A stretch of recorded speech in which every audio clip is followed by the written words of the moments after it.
Nung sa impeachment pa man ni Sara, sinabihan ko na yung tatay ko na member ng Congress noon na hindi talaga tayo pipirma dyan at hindi talaga tayo sasali. Dahil hindi makakabago yan ng buhay ng ni isang Pilipino. Yun rin yung usapan namin ng ating Pangulo. Hanggang ngayon, yun pa rin yung stand ko eh. Yun pa rin yung stand ko.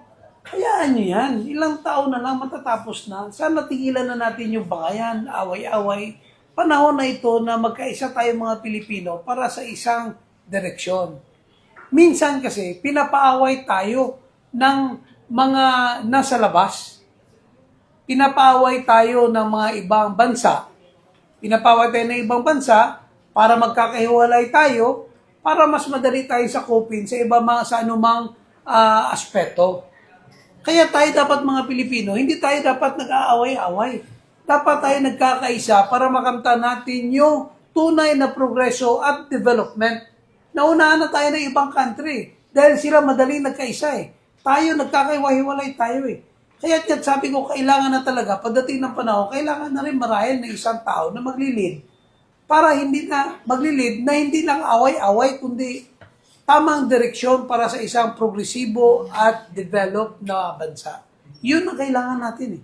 Hindi natin kailangan yung pag-upo nito, gaganti naman. Pag-upo nito, aaway at gaganti naman. Hindi dapat yung ganun eh. So dapat merong leader na pagkaisahin itong lahat para sa tamang direksyon. Tama yung sagot mo sa iyong tanong.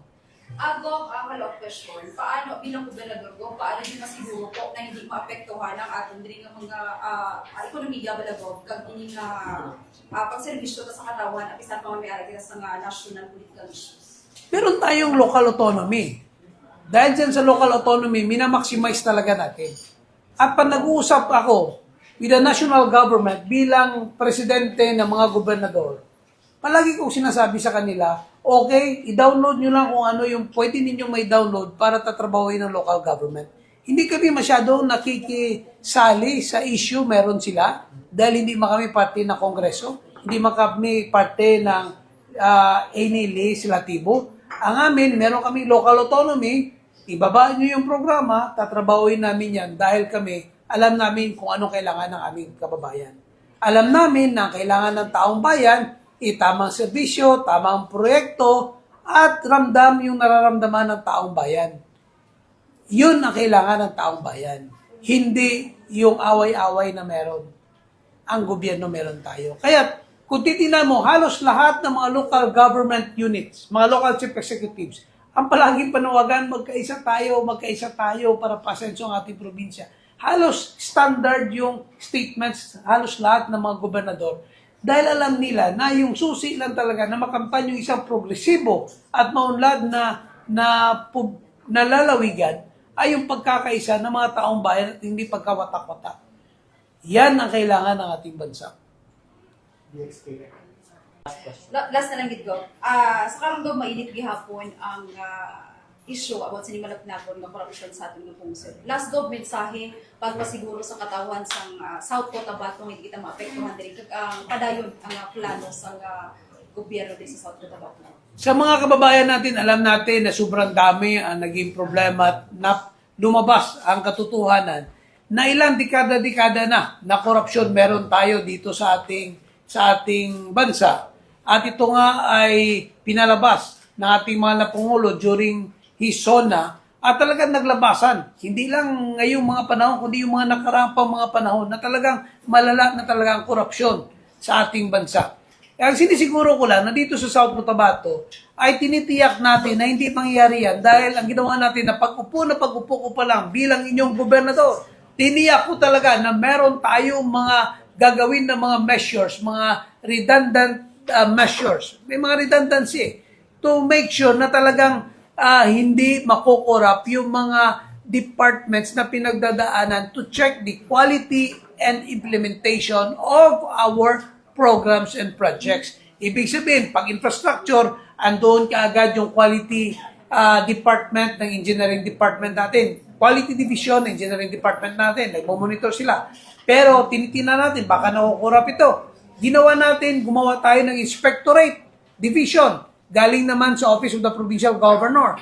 Meron din project monitoring sa mga AIP, Annual Investment Program or projects na meron ang ating office ng Provincial Development Office. Nagmo-monitor yan sila, PPDO. So ngayon, tatlo na yan. Para matiyak natin na involve yung private sector, gumawa tayo ng Provincial Project Monitoring Team. Ito ay composed ng private sector, headed by a private entity, which is si Carlito Oy. Siya yung nag-head ng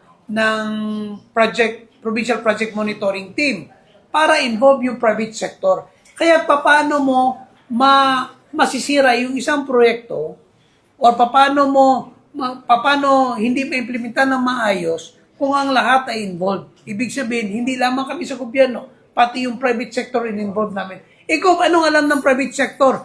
Para may alam ang private sector, gumawa tayo ng isang academy, CSO Academy, the only CSO Academy in the Philippines. Not only in the Philippines, even in other countries. Nag-present tayo sa Spain, sa good practices na ito, na meron tayong CSO Academy, na kung saan tinitrain natin yung private sector para may alam, equip, pagdating sa project implementation ng ating mga proyekto dito sa ating lalawigan. So yun ang ginagawa natin to make sure na wala talagang tsansa na mangyari sa lalawigan ang nangyayari ngayon sa buong Pilipinas.